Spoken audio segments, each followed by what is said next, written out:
This is The Writer's Voice, new fiction from The New Yorker. I'm Deborah Treisman, fiction editor at The New Yorker. On this episode of The Writer's Voice, we'll hear David Rabe read his story, Things We Worried About When I Was 10, from the February 3rd, 2020 issue of the magazine. Rabe, a fiction writer, playwright, and screenwriter, is the author of more than a dozen plays, including the Tony Award-winning Sticks and Bones, In the Boom Boom Room, and Hurly Burly. His novels include Recital of the Dog and Girl by the Road at Night. Now here's David Rabe. Things we worried about when I was 10. High on the list was trying not to have the older boys decide to depants you and then run your pants up the flagpole, leaving you in your underwear and maybe bloodied if you struggled. Not that it helped because they were bigger and stronger, and your pants flapping way up against the sky over the schoolyard. They mostly did this to Freddie Bird. Nobody knew why, but it happened a lot. It was best to get away from him when they started to get into that mood. Their let's depant somebody mood. Oh, there's Freddie Bird. You could see them thinking it. You had to slip sideways, not in an obvious way, but as if you were drifting for no real reason. Or maybe the wind was shoving you and you weren't really paying attention. And most important, you did not want to meet eyes with them, not one of them, because they could change their mind in a flash if they noticed you, as they would if you met their eyes. And then they'd think, oh, look, there's Danny Matz. Let's depants him. Before you knew it, you'd be trying to get your pants down from high up on the flagpole, while everybody laughed, especially Freddie Bird. Meeting eyes was, generally speaking, worrisome. It could lead anywhere. I'd been on the Kidnecker's porch with the big boys when they were tormenting Devin Sleverding, pushing him and, spitting on him and not letting him off the porch when he tried to go, fencing him in. And I felt kind of sorry for Devin, but I didn't let it show. And I made sure that I stayed on the big boy's side of the invisible line that separated them from Devin, who was crying and snorting and looking like a trapped pig, which he was in a sense, and waving his hands around in that girly way he had, his wrists all fluttery and floppy, which he should have just stopped doing because that was how he got into trouble with the big boys to begin with. That was another thing we worried about, a sort of worry inside a worry. Along with not wanting to meet anybody's eyes, we had to make sure that we never started waving our hands around like girls the way Devin Sleverding did. So the older boys had formed a circle around him, and if he tried to break out, they'd push him back into the middle of the ring, and if he just stood there hoping they'd get tired or bored and go play baseball or something, well then one of them would jump at him and shove him so hard that he staggered over into the boys on the other side of the circle, who would shove him back in the direction he'd come from. That was what was happening when our eyes met. I was trying to be part of the circle and to look like I belonged with the big boys and thought he deserved it, waving his hands like a girl. Just stop it, I thought. His snot-covered, puffy red face looked shocked and terribly disappointed, as if seeing me act that way was the last straw, as if he'd expected something more from me. And I don't know where Devin got the stick, this hunk of wood covered in slivers, which had probably been left on the Kidnecker's porch after somebody built something. But he had it, and he hit me over the head. I saw stars, staticky, racing stars no bigger than mouse turds. Blood squirted out of my head, and I fell to my knees, and while everybody was distracted, Devin made his break. I was crying and crawling, and one of the big boys said, "You better go home." "Okay," I said, and left a blood trail spattering the sidewalk where I walked and alongside the apartment building where I lived. And on just about every one of the steps I climbed to our door, which entered into the kitchen, where my mom, when she saw me, screamed. I had to have stitches. Another thing I worried about was how to make sure that I never had to box Sharon Weber again. It was my dad's idea. We'd gone down to Red and Ginger Weber's apartment, which was on the ground floor of our 2-story 4-apartment building. I was supposed to box Ron Weber, who was a year older than me, but he wasn't home. So Red offered his daughter Sharon as a substitute, and my dad said, sure. Nobody checked with me, and I didn't know what to say anyway. So there I was, facing off against Sharon, who was a year younger than me, but about as tall. She hit me square in the nose, a surprise blow, and I just stood there. "Come on, Dan," my dad said. "Show her what you got." I wanted to, but I was frozen. I didn't know what I could do, where to hit her. She was a girl. I couldn't hit her in the face because she was pretty, and being a girl needed to be pretty. And I couldn't hit her in the stomach because that's where her baby machinery was, and I didn't want to damage that. I couldn't hit her above the stomach either because her chest wasn't a boy's chest. She had breasts, and they were important too to babies and in other ways that I didn't understand but had heard about. So I stood there getting pounded, ducking as best I could, but not too much, because I didn't want to appear cowardly, afraid of a girl, and covering up, not too effectively, for the same reason while Sharon wailed away on me. "Dan, come on now," my dad said. "What are you doing? Give her a good one." I couldn't see my dad because my eyes were all watery and blurry, not with tears, just water. I guess it had dawned on Sharon that nothing was coming back at her, so she was windmilling me and side-arming, prancing around, and really winding up. My dad said, "God damn it, Dan, give her a smack for God's sake." Red was gloating and chattering to Sharon, as if she needed coaching to finish me off. "Use your left. Set him up." My dad was red-faced, his mouth and eyes squeezed into this painful grimace, the way they'd been when I spilled boiling soup in his lap. He could barely look at me like it really hurt to look at me. He grabbed me then, jerked me out the door. Once we were outside, he left me standing at the bottom of the stairs while he stomped up to our apartment. I ran after him and got to our part of the long second-floor porch we shared with the Stoner family, just in time to see him bang the door shut. I heard him inside saying, "God damn it to hell, what is wrong with that kid?" "What happened?" my mom asked. "I'm sick of it, you know." "Sick of what?" "What do you think?" "I don't know." "Never mind," he said. "God damn it to hell." "Sick of what? At least tell me that." "Why bother?" "Because I'm asking. That ought to be enough." "Him and you, okay?" "Me," she said. "Me?" I heard another door slam. When I opened the apartment door to peek in, I saw that the door to the bathroom, which is alongside the kitchen, was closed. My mother was wearing a house dress that I had seen 1,000,000 times. It buttoned down the front and never had the bottom button buttoned. She had an apron on and a pot holder around the handle of a pot in her hand. Everything smelled of fish. She looked at me standing in the doorway with the Weber's boxing gloves on. "What happened?" she asked.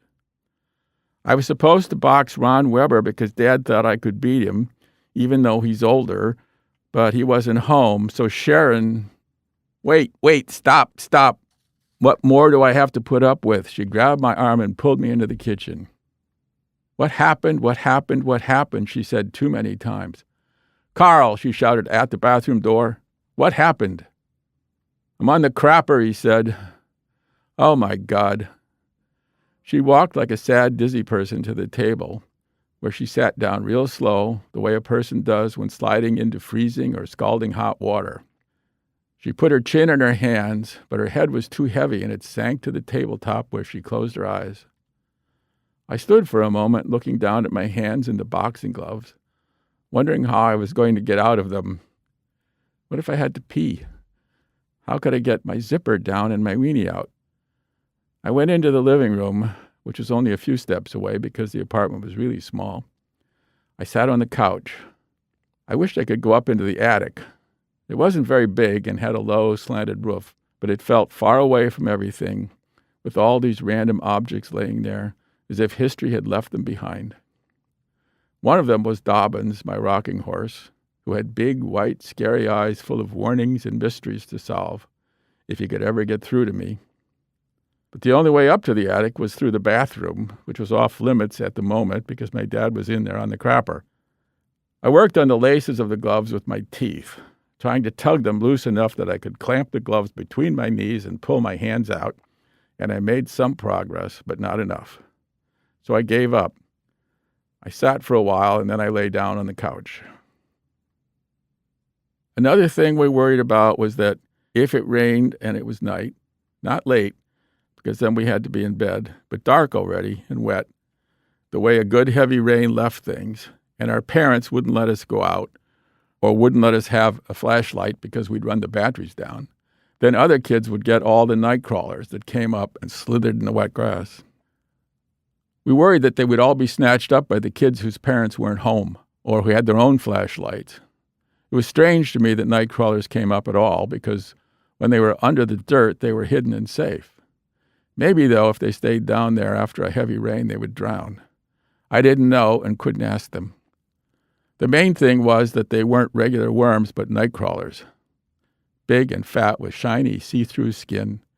And we could catch them and put them in a can with coffee grounds and then use them as bait or sell them to men who were going fishing but hadn't had time to go out and catch some themselves. When our parents did let us go, we raced outdoors, and in my case, down the stairs, then walked around sneakily, searching the grass with a flashlight, the beam moving slowly, like the searchlight in a prison movie when prisoners are trying to escape. When the light struck a Nightcrawler, we had to be quick, because they were very fast and they tried to squirm back into the holes they'd come out of, or were partway out of, and we had to pinch them against the ground with our fingers and then pull them out slowly, being careful not to break them in half. Because they somehow resisted. They hung on to their holes without any hands. We could feel the fear in them as they tried to fight back. So tiny compared with us, but we were only kids, and when we got them out, the way they twisted and writhed about seemed like silent screaming. It was odd, though, how much they loved the dirt. We all knew that there were awful things down there, germs, maggots. You could even suffocate if dirt fell on you in a mudslide. We almost felt as if we were saving the Nightcrawlers, dragging them out and feeding them to fish. It was impossible to figure it all out. Another thing we worried about was having to move. What if we had to move? It happened every now and then to people we knew. Their families moved, and they had to go with them. A big truck showed up, and men in uniforms took all the things out of the house and put them into the truck. It had happened to the Bollingers, for example. "We're moving," Ronnie said. "Gotta move," his younger brother Max said. And the next thing we knew, the trucks were there and the men in and out, and then the Bollingers were gone, every one of them. The house was empty. We could sneak into the yard and peek in the windows and see the big, scary emptiness, so empty it hurt. And then other people, complete strangers, showed up and went in and started living there, and it was as if the Bollingers had never been there. Or Jesus. We all worried about Jesus. I know I did. What did he think of me? Did he, in fact, think of me? At Mass, I took the host into my mouth, and the priest said it was Jesus, and the nuns also said that it was Jesus, in this little slip of bread, this wafer that melted on my tongue. You weren't supposed to chew it or swallow it whole, so you waited for it to melt and spread out holiness. Hands folded, head bowed, eyes closed until you had to see where you were going to get back to your pew. And there was Mary Catherine Michener, entering her pew right in front of you, her eyes downcast, a handkerchief on top of her head because she'd forgotten her hat, and her breasts, which had come out of nowhere, it seemed, and stuck out as if they were taking her somewhere, were big, as if to balance the curve of her rear end, which was sticking out in the opposite direction. Did Jesus know? He had to, didn't he? Melting as he was in my mouth, trying to fill me with piety and goodness, while I had this weird feeling about Mary Catherine Michener, who was only a year or two older than me, and whom I'd known when she didn't have pointy breasts and a rounded butt. But now she did. And seeing them, I thought about them. And the next thought was of confession, or of being an occasion of sin. I did not want to be an occasion of sin for the girls in my class, who could go to hell if they saw me with my shirt off, according to Sister Mary Irma. And so, confession again, Father Paul listening on the other side of the wicker window, or Father Thomas sighing and sad and bored. Being made an example of by Sister Mary Luke, the principal, was another nerve-wracking thing that could happen. You could be an example of almost anything, but whatever it was, you would be a kind of stand-in for everybody who'd committed some serious offense, so the punishment would be bad enough to make everybody stop doing it, whatever it was. Or getting sat on by Sister Conrad. That shouldn't have been a worry, but it was. And though it may sound outlandish, we'd all seen it happen to Jackie Rand. But then almost everything happened to Jackie Rand, which might have offered a degree of insurance against it ever happening to us, since so much that happened to Jackie didn't happen to anyone else. And yet the fact that it had happened to anyone, even Jackie, and we'd all seen it, was worrisome. Sister Conrad, for no reason we could understand, had been facing the big pull-down map and trying to drill into our heads the geographic placement of France, Germany, and the British Isles. This gave Jackie the chance he needed to poke Basil Mellencamp in the back with his pencil, making him squirm and whisper, "Stop it, Jackie." But Jackie didn't stop, and he was having so much fun that he didn't notice Sister Conrad turning to look at him. "Jackie," she barked. Startled and maybe even scared, he rocked back in his desk as far as he could to get away from Basil, and aimed his most innocent expression at Sister Conrad. "Stand up," she told him, "and tell us what you think you are doing." He looked us over as if wondering if she represented our interests correctly. Then he turned his attention to the desk, lifting the lid to peek inside. "Did you hear me? I told you to stand up, Jackie Rand."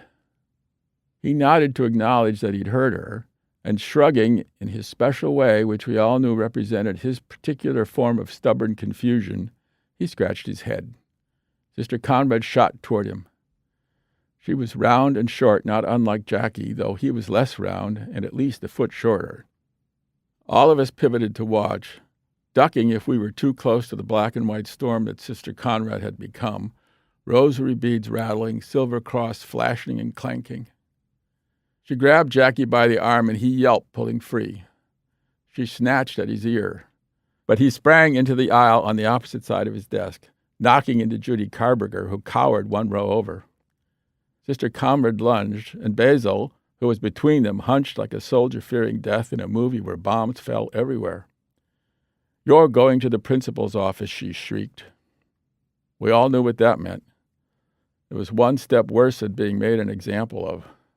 Stinging rulers waited to smack upturned palms, or if we failed to hold steady and flipped our palms over in search of relief, the punishment found our knuckles with a different, even worse kind of pain. Sister Conrad and Jackie both bolted for the door. Somehow, though we all marveled at the impossibility of it, Sister Conrad got there first. Jackie had been slowed by the terrible burden of defying authority, which could make anyone sluggish. "I want to go home," he said. "I want to go home." The irony of this wish, given what we all knew of Jackie's home, shocked us as much as everything else that was going on. Jackie leaned toward the door as if the moment were normal, and he hoped for permission, but needed to go. Sister Conrad stayed put, blocking his way. He reached around her for the doorknob, and she shoved him. I may have been the only person to see a weird hopelessness fill his eyes at that point. I was his friend, perhaps his only friend, so it was fitting that I saw it. And then he lunged at her and grabbed her. We gasped to see them going sideways and smashing against the blackboard. Erasers, chalk sticks, and chalk dust exploded. Almost every boy in the room had battled Jackie at one point or another, so we knew what Sister Conrad was up against.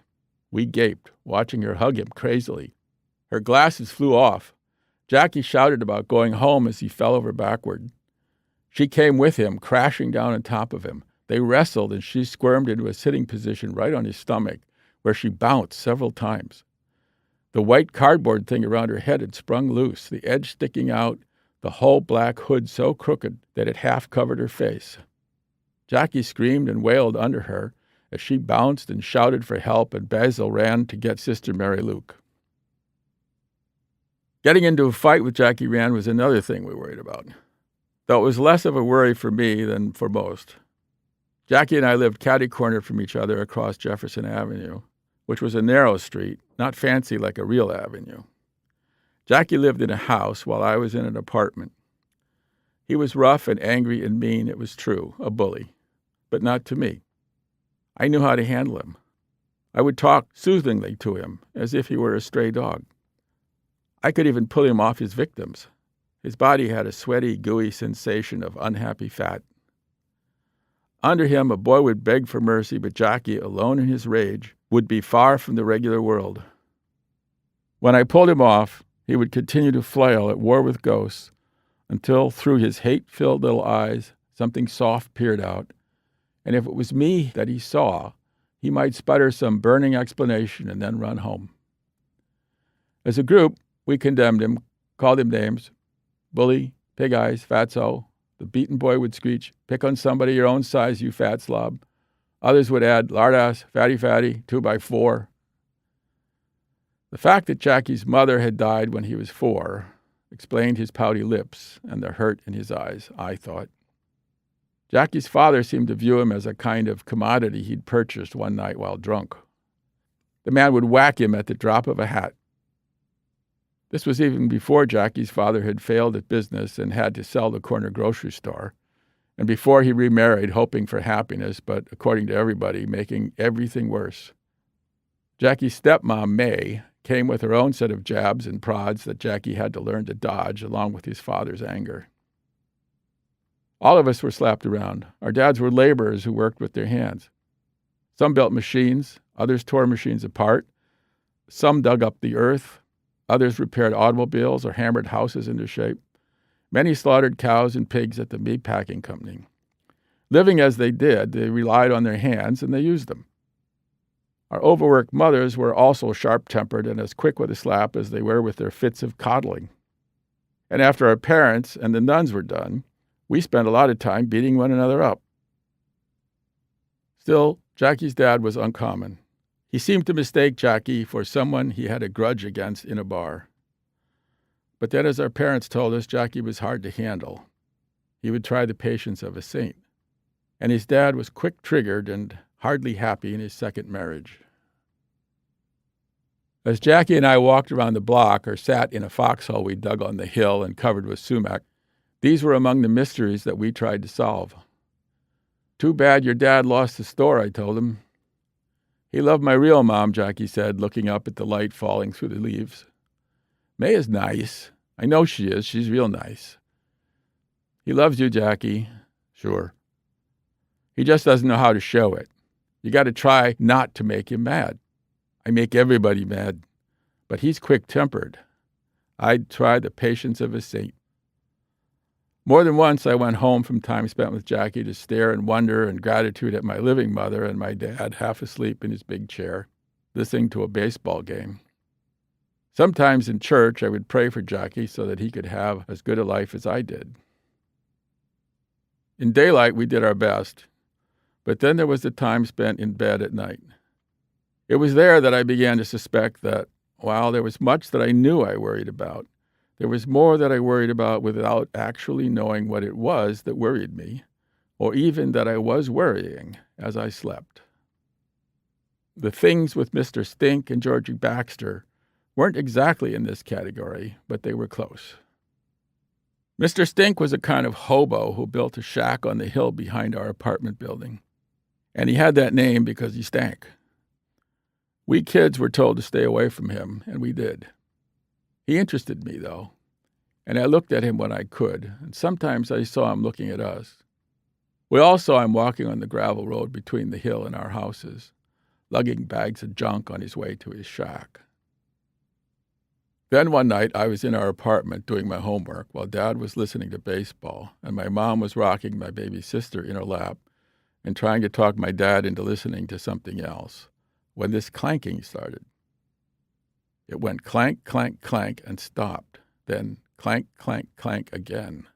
"What the hell now?" my dad griped. It went on, and Dad couldn't figure out what it was, and Mom couldn't either. It started at about 9, and it went on till 10 or later. And Dad was on his way to complain to the landlord, whose house was next door, when he decided instead to talk to Agnes Rath, who lived in the apartment under us. It turned out that Agnes was scared sick.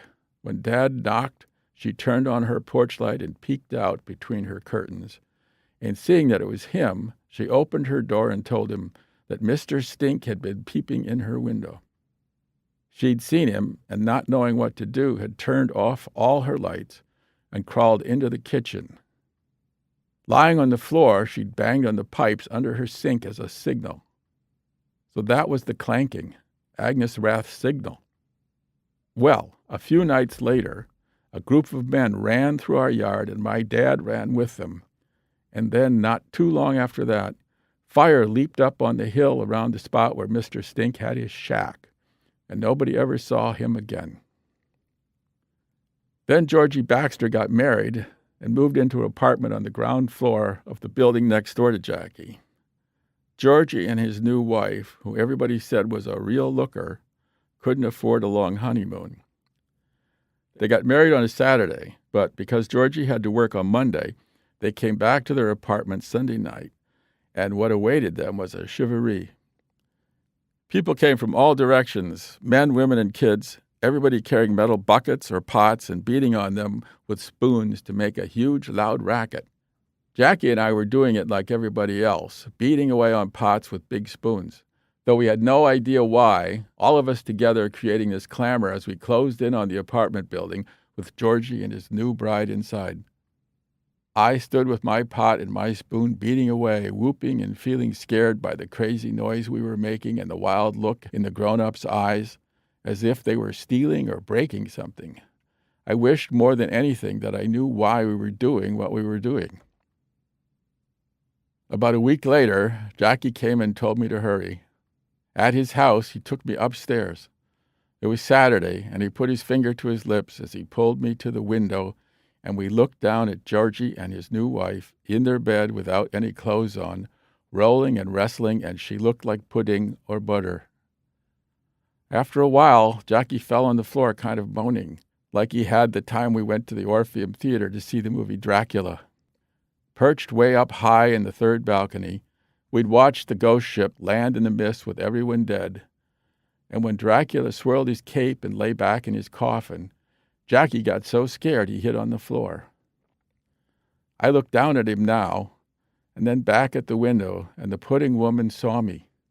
She glanced up, and though I ducked as fast as I could, she caught me looking in her window.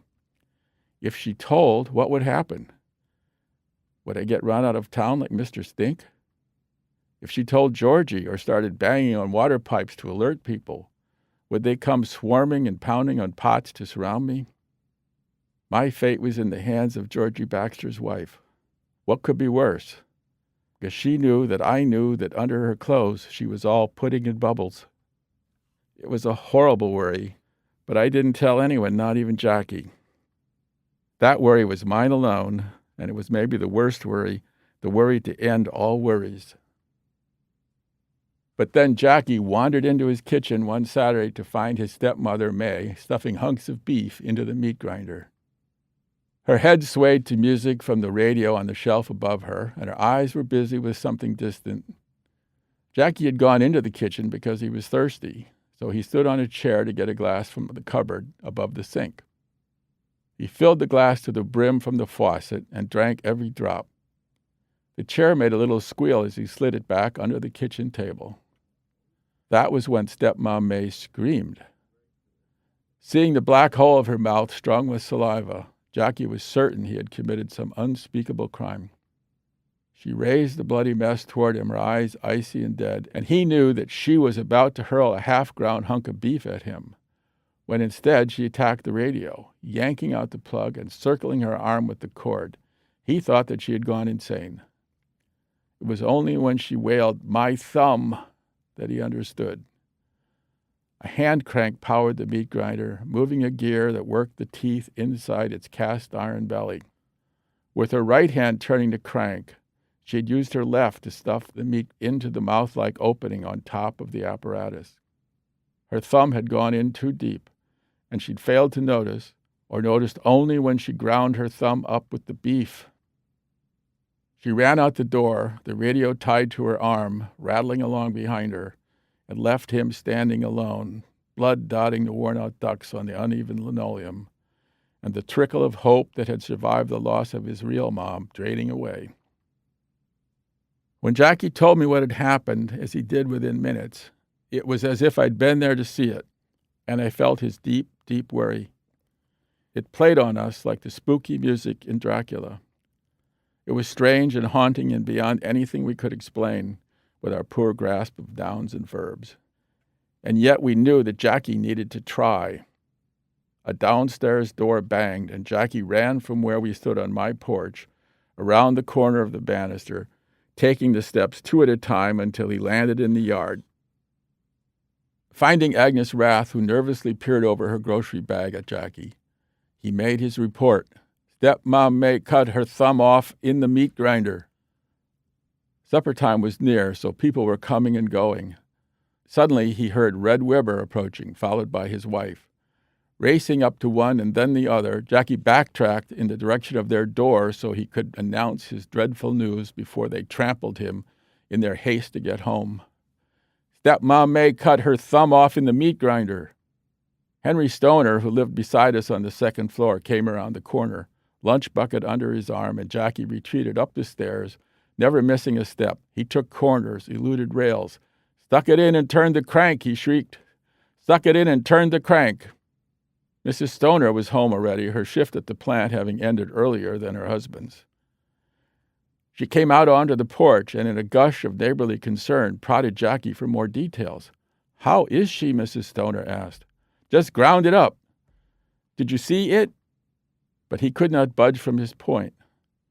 The thing against which he had crashed clutched at him, like the tentacles of that monster squid we had all seen in wake of the Red Witch.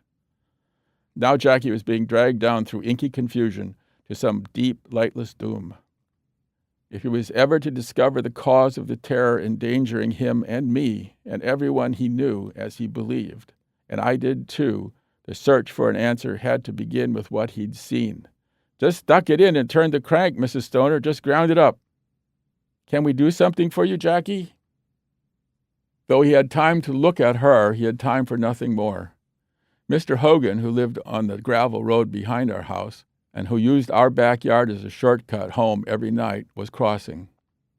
Jackie hurtled down the stairs and jumped in front of Mr. Hogan, who was fleshy and soft and smelled of furniture polish. Startled, Mr. Hogan took a step back. Before him stood a deranged-looking Jackie Rand. Just stuck it in and ground it up, he yelled. What? Stepmom May cut her thumb off in the meat grinder. Stepmom May cut her thumb off in the meat grinder. What? Blood, he shrieked. Stuck it in and ground it up. Blood, blood. Over the next hour, the 4 families in our building worked their way toward supper. Last-minute shopping was needed and errands were run. Butter was borrowed from the second floor by the first floor, and onion traded for a potato. The odor of Spam mixed with beef, sauerkraut, wieners, and hash, while boiling potatoes sent out their steamy scent to mingle with that of corn and string beans, peas, coffee, baked potatoes, and pie. All to the accompaniment of Jackie's blood and Stepmom May. My mother, looking down over the banister, said to my dad, "He looks so sad." Not to be. You don't think he looks sad? Looks crazy if you ask me. Nuttier than a pet coon, not that he doesn't always. Don't say that. Why would you say such a thing? My father went inside, leaving my mother alone. I felt invisible, perfectly forgotten, standing in the corner of the porch, watching my mother witness Jackie's second encounter with Red Weber, who had returned from somewhere. Stepmom May, stuck it in, Mr. Weber, cut it off. Blood, turned the crank, stuck it in. Annoyed now, he brushed Jackie aside and snapped, "You told me, now go home, go home." Without a second's hesitation, my mother called down to invite Jackie up for dinner. "Stepmom May," he said as he came in our door, "turned the crank." He addressed my dad. "Blood," he delivered as he took a seat, and glowering at my baby sister in her high chair sucking milk from a bottle, he said, "Stepmom May cut her thumb off in the meat grinder." Am I supposed to have my goddamn supper with this fool and his tune? My dad asked. Can't we talk about something else? My mother said to Jackie. Outside, a door slammed. Jackie could not rest. He bobbed in what might have been a bow. Thanks for inviting me to dinner. It was real good. He was gone, not having taken a bite, the screen door croaking on his hinges. God damn it to hell, my dad said. What does a person have to do to have his supper in peace around this nut factory? From afar, there was the rise and fall of Jackie's voice as he chased whomever he found. Stepmom May cut her thumb off, stuck it in, and turned the crank. It was then that I understood. If Jackie understood then or ever, I can't say. But the answer seemed simple and obvious once I saw it. If Stepmom May could do that to herself, what might she do to him? If she could lose track of the whereabouts of her own thumb, what chance did he have? What was he, after all, but a little boy, a small, mobile piece of meat? Certainly her connection to him was weaker than her connection to her own hand. Would he find himself tomorrow mistaken in her absent-mindedness for a chicken, unclothed and basted in the oven? Must he be alert every second for her next blunder? Would he end up jammed into the mixmaster among the raisins and nuts? What might any of our mothers do to any of us, we had to ask, given the strangeness of their love and their stranger neglect, those moments of distraction when they lost track of everything, even themselves, as they stared into worries that were all their own and bigger than anything we could hope to fathom. I'm not sure how the word spread, but it did. We all heard it and knew to gather in the Haggerty's empty lot. It was a narrow strip that ran down from the gravel road that separated the hill from the houses where we lived. Nobody knew what the Haggertys planned to do with the lot. It wasn't wild, but it wasn't neat and cared for either. And we all went there as soon as we could get out after supper. We came from different directions, and then we were there, nodding and knowing, but without knowing what we knew. For a while, we talked about Korea and the Chinese horde and the dangers that had our fathers leaning in close to the radios and cursing.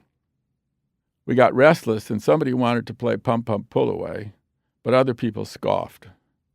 We tried Red Rover and then Statue, where you got whirled around by somebody, and when the boy who'd spun you yelled freeze, as you stumbled around, you had to stop and stay that way without moving an inch and then think of some kind of meaning for how you'd ended up. We did that for a bit. We all knew where we were headed. Finally, somebody, it might have been me, said, "Let's play the blackout game." The light had dimmed and the moon was now high enough that it was almost above us in the sky, with lots of stars, so we were ghostly and perfect. Our mood had that something in it that made everyone feel as though this was what we had all been waiting for. To play the blackout game, you'd stand with someone behind you, his arms around your chest, and you'd take deep breaths over and over, and the other boy would squeeze your chest until you passed out in a downpour of spangling lights. The person behind you would then lay you down gently on your back in the grass where you wandered around without yourself until you woke up from a sleep whose content you'd never know. We took turns. Freddie went, then Tommy and Butch. I went, and then Jackie was there, and he wanted to go. Freddie Bird got behind Jackie, and Jackie huffed and sailed away, blacking out. Freddie Bird let go and stepped clear. Jackie toppled over backward. His butt landed, and then his body slammed back like a reverse jackknife, and finally his head hit with a loud crack. A hurt look came over him, and a big sigh came out of his mouth. Oh. More of a gasp, really, and he lay very still, motionless. Pale, I thought. We all stared. He didn't move. Freddie Bird was no longer pleased with how clever he was. We waited for Jackie to wake up, and he didn't. It seemed longer than usual. We didn't kill him, did we? You don't die from that. It's because he's out twice, once from the breathing stuff and once from banging his head. We waited. Jackie didn't move. I went closer. Staring down, I had the crazy thought that Jackie Rand was like Jesus. Not that he was Jesus, but that he was kind of our Jesus, getting the worst of everything for everybody, getting the worst that anybody could dish out so that we could feel okay about our lives. No matter how bad or unfair we might feel things were, they were worse for Jackie. Should we maybe tell somebody? A tiny tear appeared in the corner of each of Jackie's eyes. He was the saddest person on earth lying there, I thought. The tears dribbled down his cheeks, and then his eyes blinked and opened, and he saw where he was. His big, pouty lips quivered. He reached to rub the back of his head, and he started to cry really hard, and we knew that he was alive.